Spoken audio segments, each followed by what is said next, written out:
Shri Krishna resides in our Vishuddhi Chakra. In the center he resides as Shri Krishna. On the left hand side, his power, Vishnu Maya, his sister, resides. There he resides as Gopala, as the one who lived in Gokul, played as a child. On the right hand side he resides as the king who ruled in Dwarika, the king Shri Krishna. These are the three sides of our Vishuddhi Chakra. The people who use their right side to dominate others use their voice to put down people, to show their authority, shout at people, are the people who get affected by the right side. The right side is caught up. On the physical side, you get a very big problem because the right heart cannot work out its flow. So you get what you call asthma and all these diseases. But especially when the right heart is affected by the father's problem. On the left side is the Vishnu Maya, is the sisterly relationship. When the sister, who is your pure relation, is not treated as a sister, when the attitude of a person towards women is of indulgence and of lust, then he develops the left Vishuddhi. When he develops a left Vishuddhi very strongly, and if he has a bad agya, or if he has eyes which are roving eyes, then this left Vishuddhi causes a lot of trouble.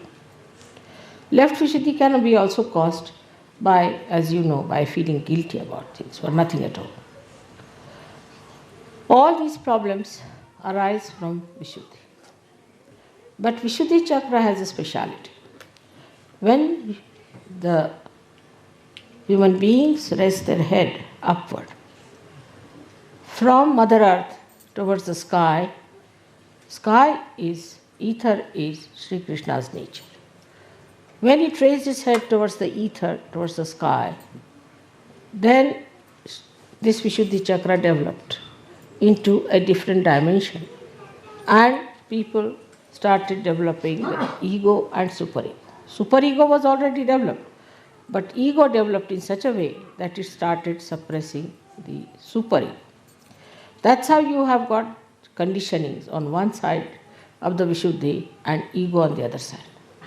When I told you the other day that you give up your free will, in the sense that when you raised your head, you did it through your free will with your power of growing that you had as animals.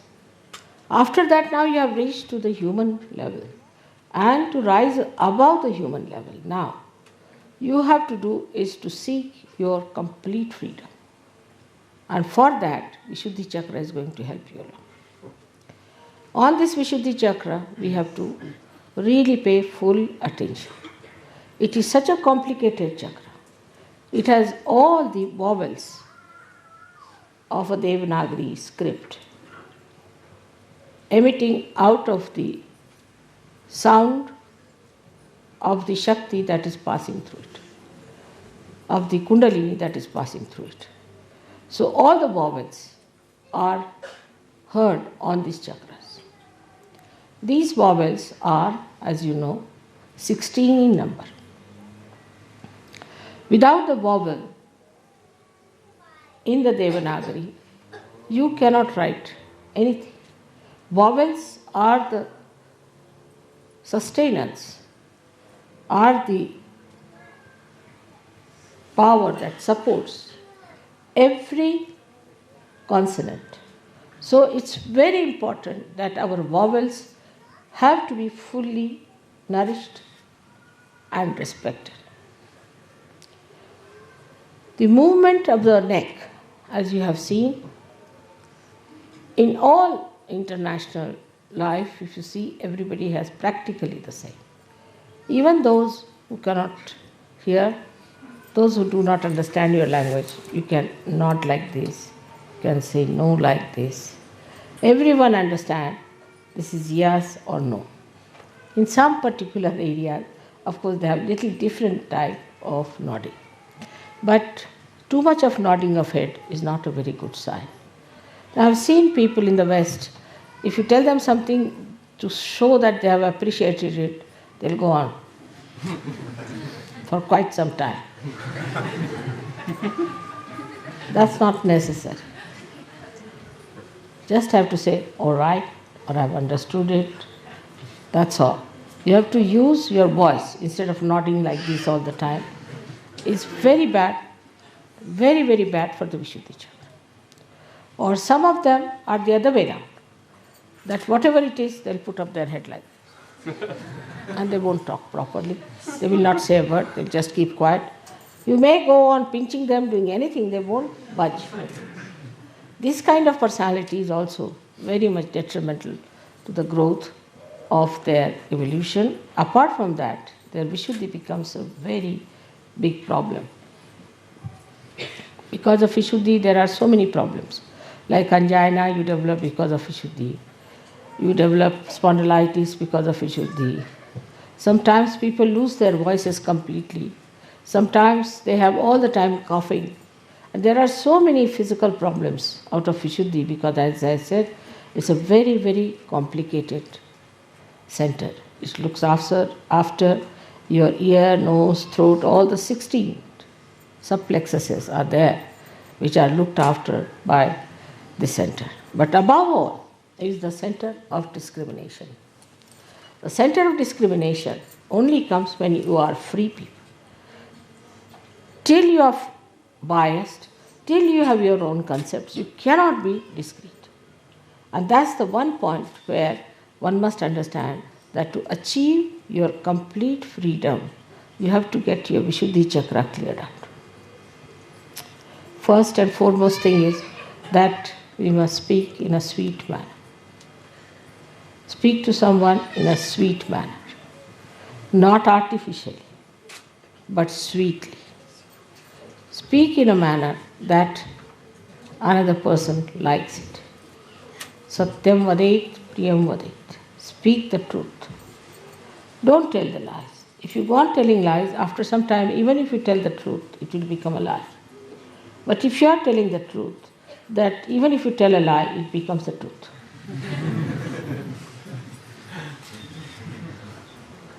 Now, some people think that they can be cunning. By their talks, they can cheat people. But actually they are cheating themselves. All such people who cheat others by sweet talks, by artificial talks, or by some maneuvering, go to such a horrible state. And in this Kali Yuga especially, they are cursed and they get exposed. And people know about them, that these are the greatest liars ever known. Now the times are coming when all such people will be exposed very much more than they have been ever exposed. So be careful not to think that you can cheat. In Sahadža Yoga especially, you cannot cheat. Those who try to cheat sometimes think that we can be full mother. We can somehow or other carry on. If you sit in front of mother, she won't know what we are up to. It's not so. I may not say. I may use my discretion not to say. I may allow you to have a long way, but be careful. Do not come into my illusions. I am very elusive. And when I play my illusions, you will suddenly find yourself in a very difficult situation, and then you will say, Mother, why am I in this situation? So this is one of the qualities of Shri Krishna, that he is the one who becomes elusive. In his elusiveness, not cunning, but elusive. In his elusiveness, he exposes people to themselves. There are so many stories of Sri Krishna in which he has elusively acted to give greater joy to some people, to give nice lessons to some people, and sometimes to punish. For us, it is important that we are Sahajogis. In this lifetime, we have a chance, our Kundalini has risen. That we can face ourselves, that we can correct our chakras, that we know about ourselves, that we know where is the problem is.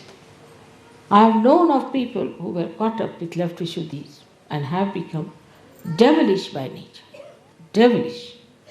They have gone out of Sahaja Yoga, they have criticized Sahaja Yoga, they have tried to trouble me a lot.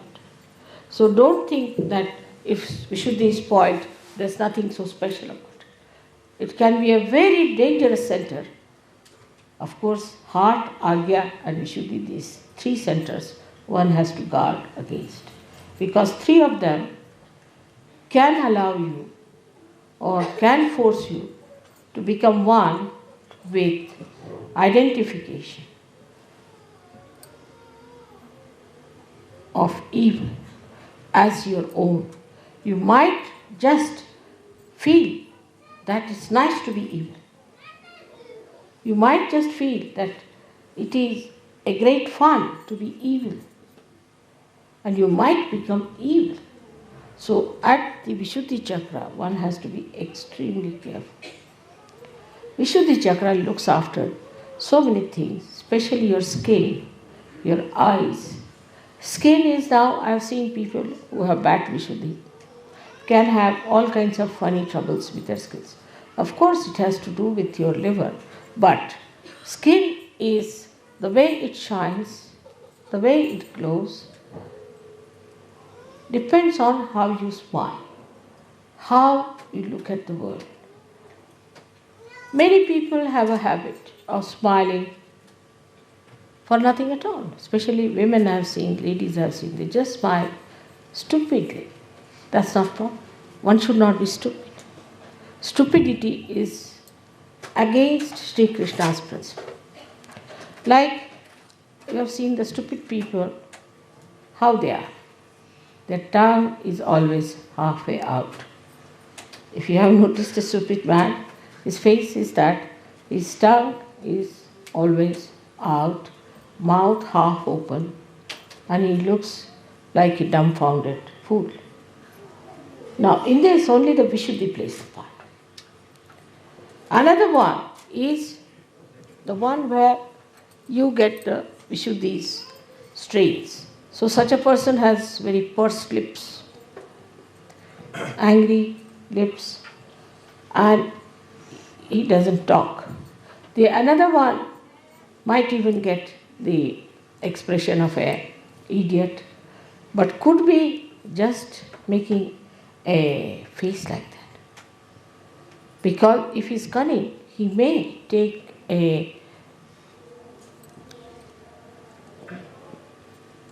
I would say a kind of a rupa, or what mask. do you say? Huh? A mask. Mask, you can say a mask on his face, that he is an idiot and may try to deceive you. So nothing is definite about Vishuddhi. Whatever may be the expression of a person may look very innocent. Because that's the thing you can do with your Vishuddhi. You are free because you have raised your head. At this point you have achieved this kind of a special aptitude that you can deceive yourself and you can deceive others. Some people look extremely innocent on the face. They may look to be very simple people, but may turn out to be horrid. Some people may look to be idiotic, but may be very intelligent. So it is how you play with your Vishuddhi which is responsible. But the main thing, what I am trying to tell you, that you can maneuver your Vishuddhi. The way you want to put your expression, the way you want to make your face, the way you want to suggest something, all you can maneuver. And you can keep your heart away from it. In the heart, you may have poison for a person. But outwardly you may say to that person in a very sweet manner something that the person might feel impressed. But in this, all this behavior, pattern of behavior, you are deceiving yourself, not deceiving the another person.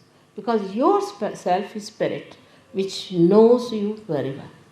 And this will go on and on for all your lives that have to come. So there is no need in any way to be artificial in your expression. There is no need to hide anything in your expression. Of course, if you don't like someone, you need not just say, I don't like you. But in that case, you have to be not also so much appreciative of the person that he is deluded into your appreciation. Now, eyes are very important, and eyes in a way are very much looked after by Vishuddhi because the muscles of the eyes are looked after by Vishuddhi.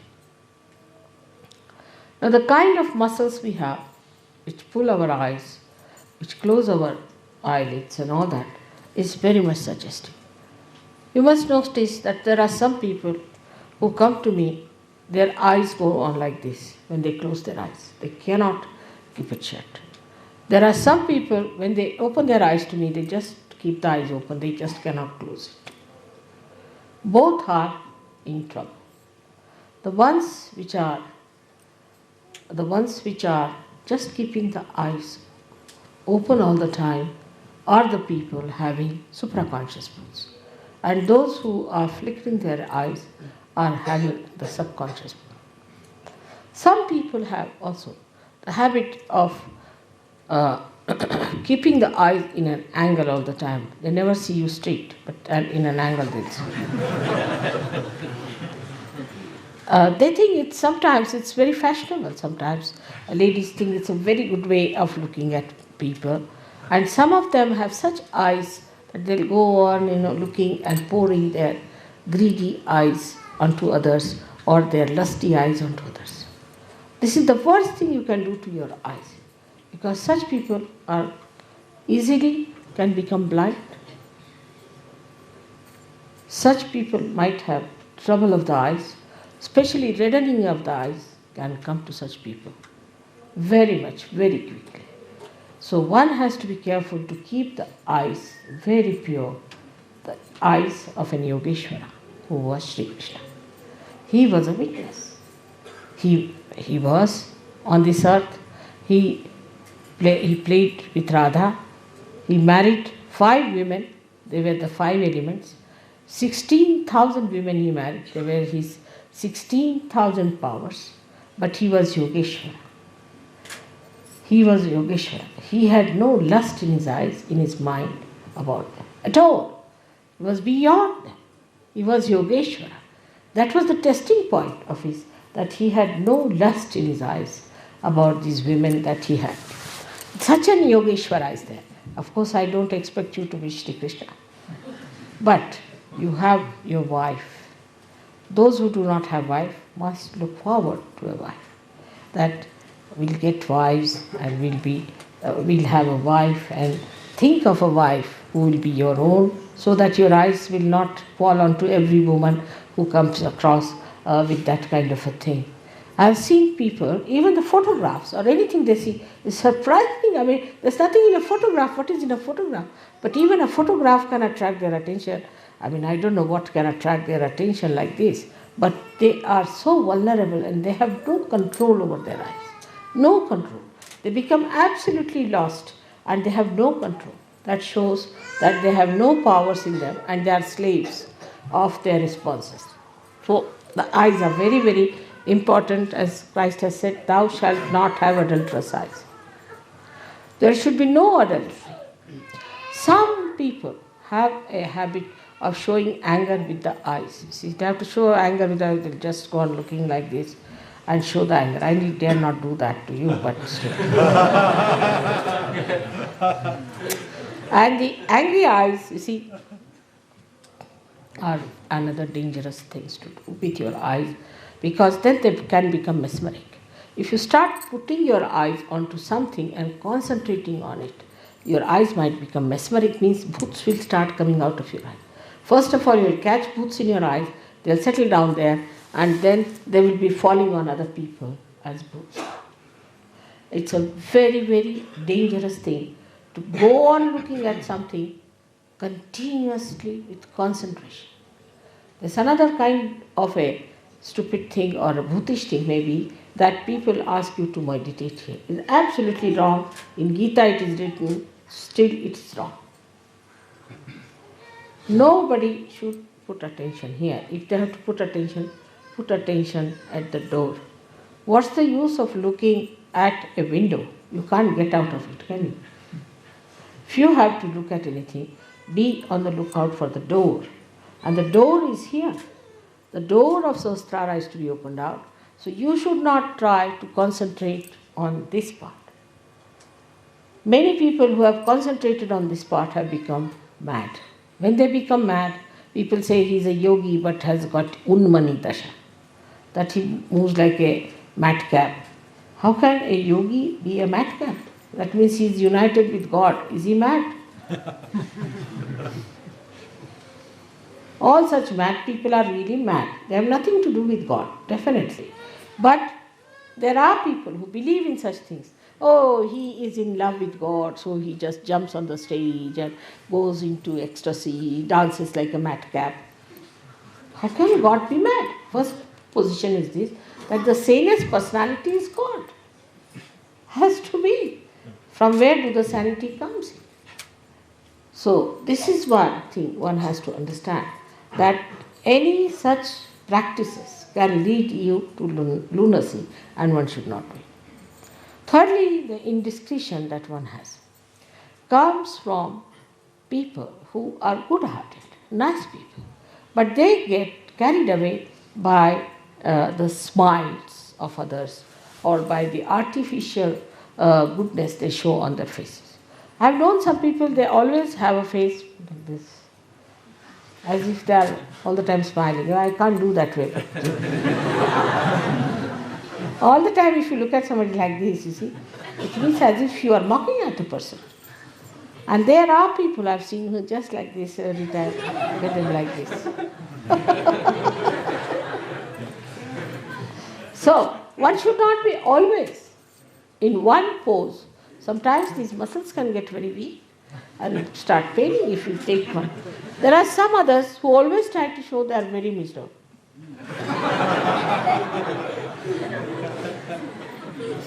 I don't know, what do they want to attract? Attract the attention of others, attract the bhoots in themselves, or I don't know, what are they up to? Why can't they keep a normal face? Even while sitting in dhyan or meditation, I have seen them trying to show me, or whatever it is, because my eyes are mostly closed, but doesn't matter. When I open my eyes, I find some people like this, like that. Why? What is the need? You have to have a balanced face. That's what Shri Krishna has described the Sthita Prajna. One who is balanced, who doesn't laugh like an idiot, who laughs, but not like an idiot, nor is as serious like another kind of an idiot. So both the things are not at all expression of your inner being.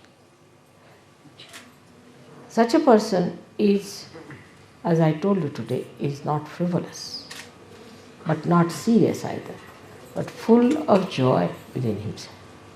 He doesn't want you to be unhappy. Never would like that you should be unhappy people. But human beings, if they want to be unhappy, what can anybody help? Because they have got the free will to be unhappy. They have got a free will to cut their nose. They have a free will to cut their ears. They have free will to commit suicide. They have this free will, so-called. Now the greatest free will comes from Vishuddhicha, as I told you. And that's why we call him Yogeshwara. He is the Ishvara of yoga. The establishment of yoga is possible when you surrender yourself to Shri Krishna.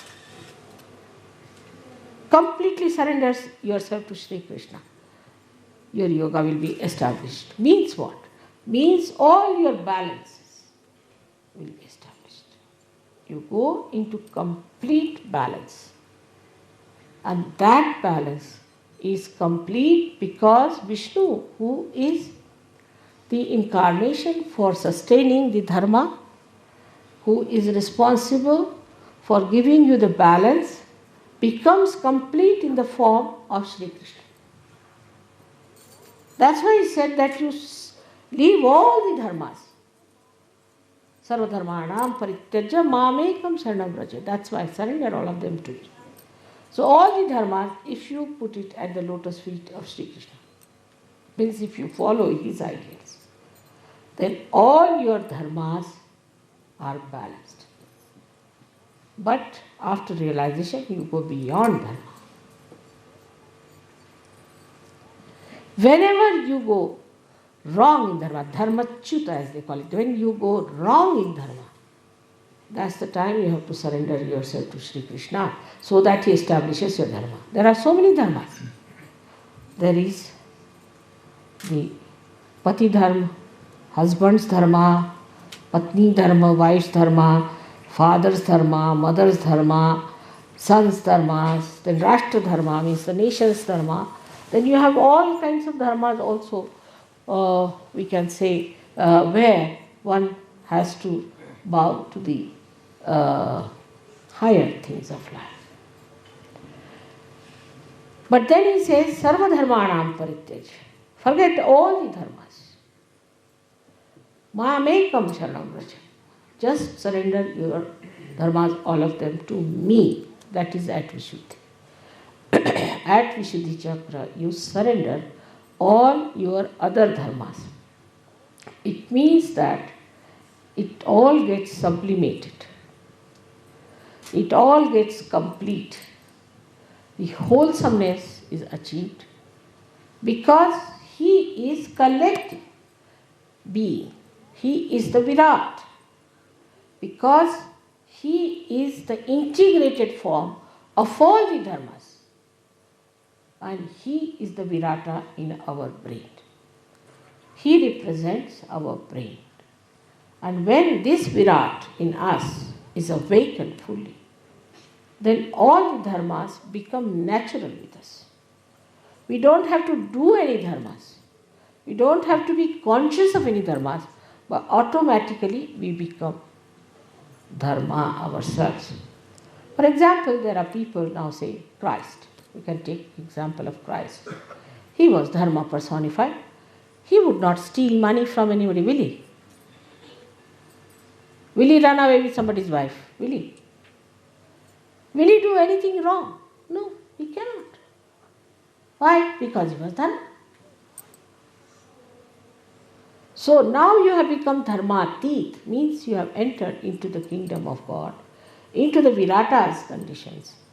And there your condition is such that your state is such that you are dharma. If you try to do adharma, you will suffer. If you try to do wrong, you will suffer. Here I don't have to tell you to be righteous. I don't have to tell you. There's no need. I don't have to tell you that you tell the truth. I don't have to tell you don't steal. I don't have to do all these things. Only thing I can tell you that get rid of your ego and super ego. That's all. In a very general terminology. But you will follow Christ automatically. You will follow Krishna automatically. Sahadža. Because now you have gone beyond dharma. You have crossed the limits of dharma where you had to follow a dharma. Now you have become the dharma. Where you will stand, wherever you will be, dharma will stand with you. People will look at you and say, here is a dharma standing. He is the dharma to be worshipped. Not because of anything, but because your state is that of dharma. You have gone beyond. Supposing this is a loudspeaker I am using today to talk to you. But supposing this loudspeaker becomes part and parcel of me, I don't have to use this. I go beyond it. In the same way, you are using the dharma first of all to establish yourself. But when you go beyond dharma, into the state of Virata, then you don't need any dharma. You become the dharma of Virat. Now, what is the dharma of Virat? What is the dharma of Sri Krishna? Is collectivity. Krishna is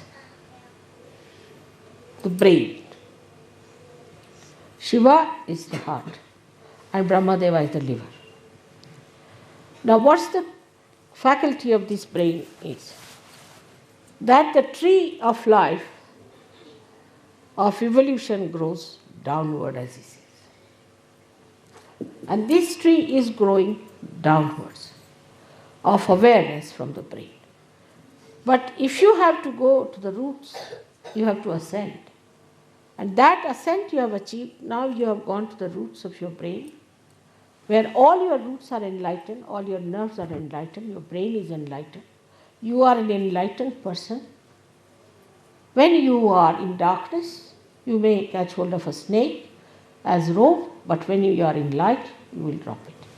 In the same way, when you become enlightened, your dharma is enlightened.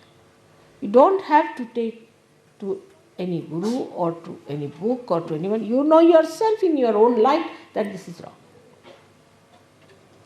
Now, the collectivity part of it is very important. Anybody who cannot be collective is not yet a Sahadža. Not yet a Sahadža at all. Collective in the sense that anybody who cannot live with other Sahadžas, who tries to find faults with someone all the time, who wants to run away with his wife and stay somewhere else, or with her husband, who wants to get out, is not a person who is collective. There's no need to say that I cannot live under the circumstances in which Sahajogis can live. If you are a Sahajogi, if you are a yogi, you can live. Look at me, I am such an old woman. I can live anywhere. You take me to a village, you take me to any place. I am not bothered about any physical comforts at all, because I am comfortable within myself. My comforts are within myself. In the same way, a person who is not collective, like many people just come to pujas, that's all. It's like going to the church only once in Christmas and then say Christ doesn't look after us. Of course, not going to church, you don't meet Christ. But I mean to say that just to have a casual way of Sahaja Yoga, you cannot gain. You have to be collective. And collective means that at every collective program, you should be there. You should always meet collectively, meditate collectively, live collectively, and try to find ways and methods of being collective. There are so many evil forces which are all the time trying to attack collectivity. First, they will attack the leaders. That's the first thing. Any leader tells somebody, you shouldn't do like this. Immediately, that person will start spreading stories against that leader. Is very bad, he's like this, he's very harsh, he didn't garland me, he didn't give me this, that. How can you garland a booth, can you?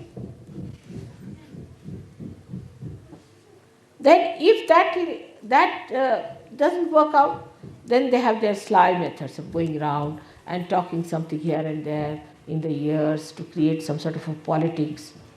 All such people will be thrown out of Sahaja Yoga, as there is a centrifugal and a centripetal force, both acting equal and opposite.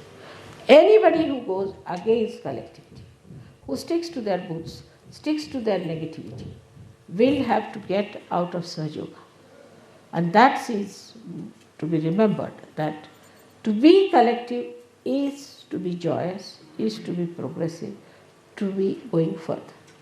It was all right when people were meditating in the Himalayas. It was all right at that time. They were all alone, meditating all alone to achieve something for the collective. But they also did not get their realization. When you have got your realization, remember this. Now you have entered into the kingdom of God, into the kingdom of Virat, where you are a part and parcel of a collective being. You are not alone. You cannot be singled out. You cannot separate yourself.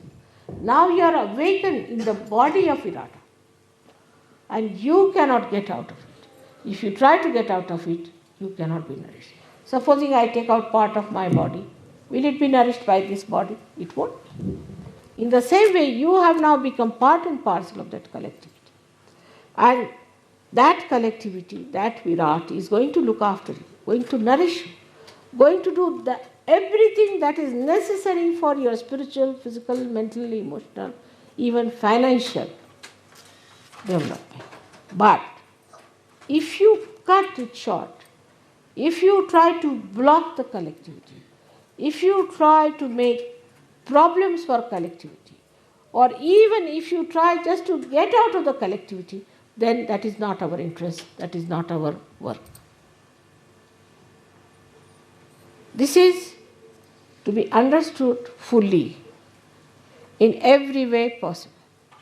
And this, when is understood in a proper way, you should know that collectivity is not only your advancement, it's not only your development, it's not only your achievements, it's the achievement of the whole humanity.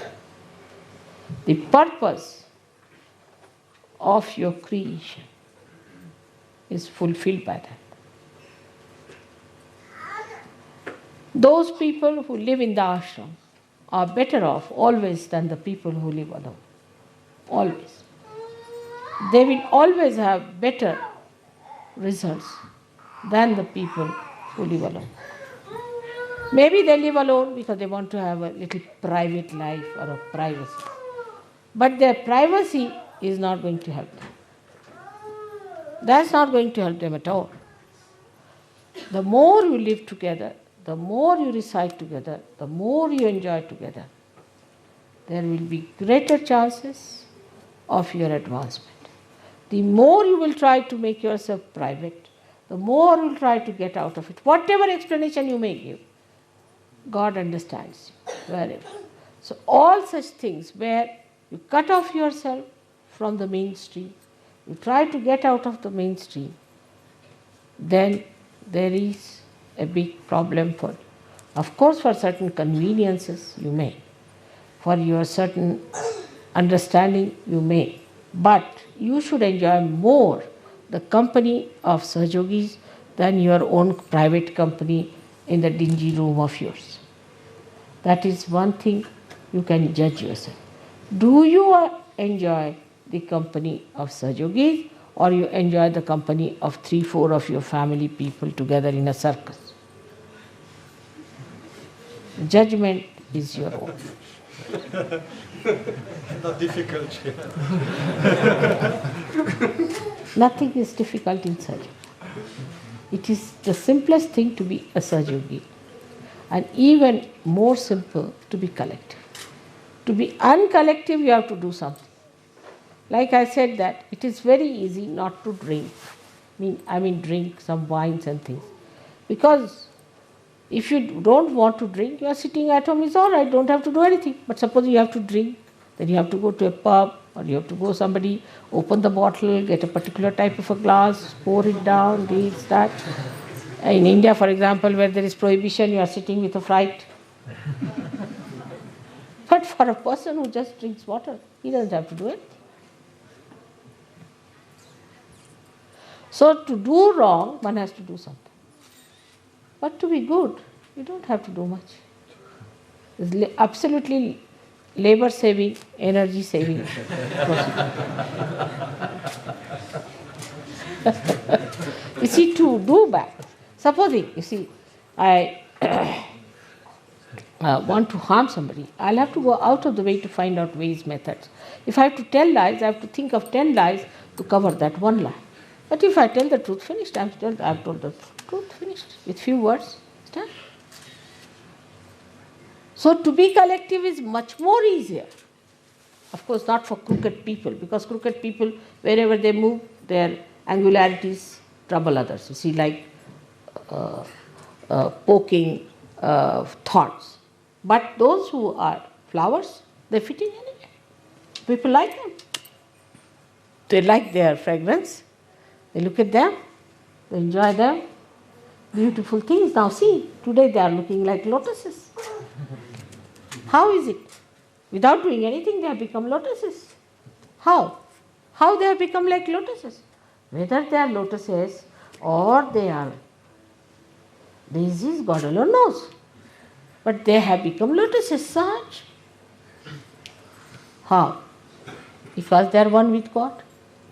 When we stand on our way, when we try to do something privately, then God says, all right, go private.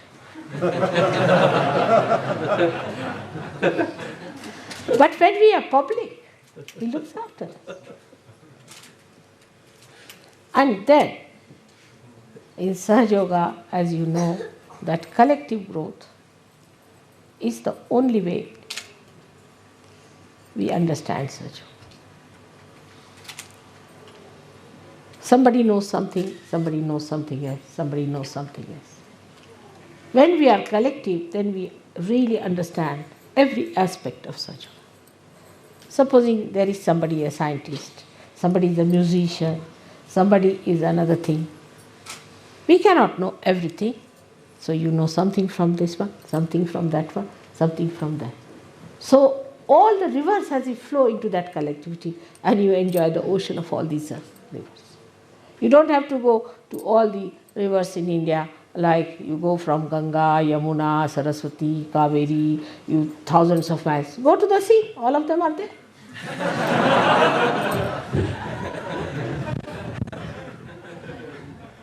Like that, you have to enjoy the sea where everything meets. All kinds of beautiful things are there and you enjoy that.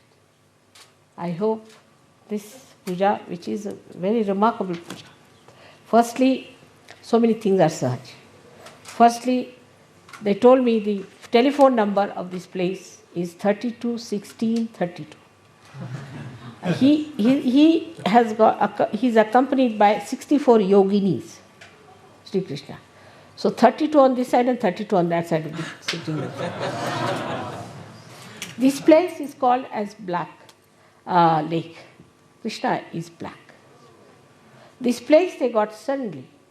And this is the only place in this so-called military regime of Switzerland where people can sleep on the ground.